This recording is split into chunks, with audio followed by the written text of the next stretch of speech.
So Finn, welcome to Portugal. It has been kind of a roller coaster year for you guys. Looking back on 2018, how would you describe the year? I think it started pretty bad for us. We lost the major in January.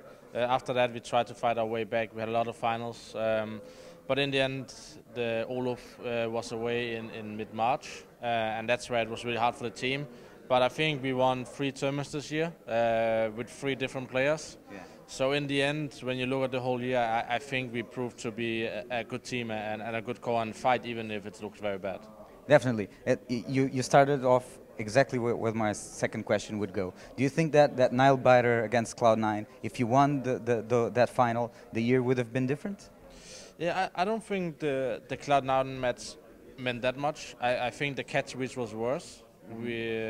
We had a really good lead, or we had a good situation against Fnatic in the 5th map. It was part of the Grand Slam. We already had, I think, 1 or 2 in the back. So that was really important for us, and that was like 1 month after the major. And we wanted to prove ourselves to be the best team in the world. And again, we failed in the same fashion we did in the major. So I think that is more the hardest part of how the year started, was the letdown and catch it afterwards. Yeah. Do you think that you guys, it's not very common to have a player from each country. What do you think that you gain from that, and what do you think that you lose from that? I think, first of all, the gain is that we can handpick players. It doesn't really matter from where they're in the world, and we can fit in the role that we need to play, and we play on the same page, and you can fill a team with really, really good players in specific roles.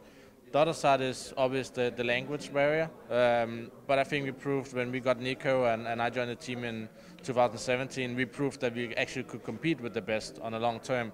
So I'm just glad that this project with FaZe actually have been working out, and we are competing for titles. That was what we wanted to do, and right now is being the best team in the world. But it's going to be a long road, but we hope to get there next year. Definitely.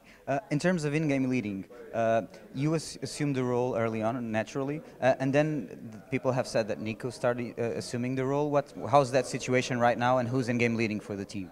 That when we got Olaf back, it didn't feel right from the beginning, and under the major was really under pressure. We played really bad, and we played really bad in Stockholm as well. So we decided to switch to Nico at that point, and since that he has been calling for the team. So I'm just trying to help Nico the most I can, playing a way more supportive role now. So we will see what happens next year, but right now Nico's calling. Yeah. It's hard to talk about 2018 without talking about what Australis has accomplished. You having been a part of that team, how do you feel about what they have been able to do this year? I mean, they always have talent. I think the biggest turning point was them getting Magus boy. It was Magus is his name. He came into the lineup, and he came in with a lot of hunger, a lot of motivation, and a lot to prove. And I think that gave the spark to Australis, and they've always been a tactical team. But I just think it fits really good with Magus now. And I'm just impressed how they can continue with it, because we have been the best team in the world for a period of time. And it's really hard to keep up and keep everyone on the same page and keep motivated. Even if you lose a tournament, you can win the next one. So it's not easy to be the team to beat, right?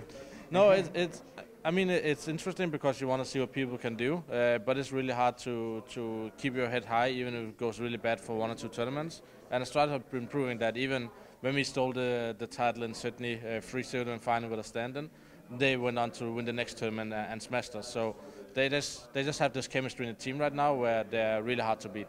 Yeah. Talking about Blast Pro Series specifically, what do you think about the tournament itself and the format?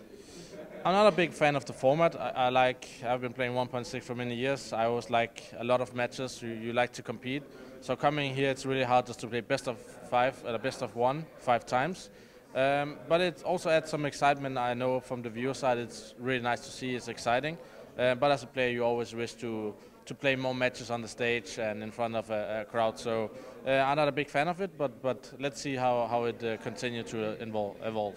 And considering the format, knowing that you already know the teams you're going to play and which maps are you going to play, does that change preparation a bit? Yeah, obviously it changed our preparation for this tournament. We had a small break after we didn't qualify for ECS and Pro League. So we just knew the maps 14 days before, and we could focus on improving them.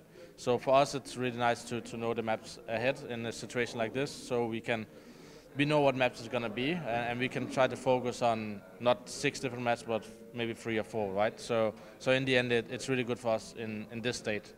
Great. And last question for 2019, what should we expect from FaZe? 2019, you mean, right? Yeah. Sorry. You mean 2019? 2019. 19, yeah. 2018 is too late. No, 19. I think we will regain a better position we have now. We have been top 5 team the whole year. We want to be back up in competing in every final like we did in a period of time. So I think you can expect us back in the top. Great. And the roster is stable, or any changes coming? I don't see any changes coming. I heard some other teams are changing, but as far as I know, nothing's going to change. But you never know, right? Great. Thank you very much and good luck.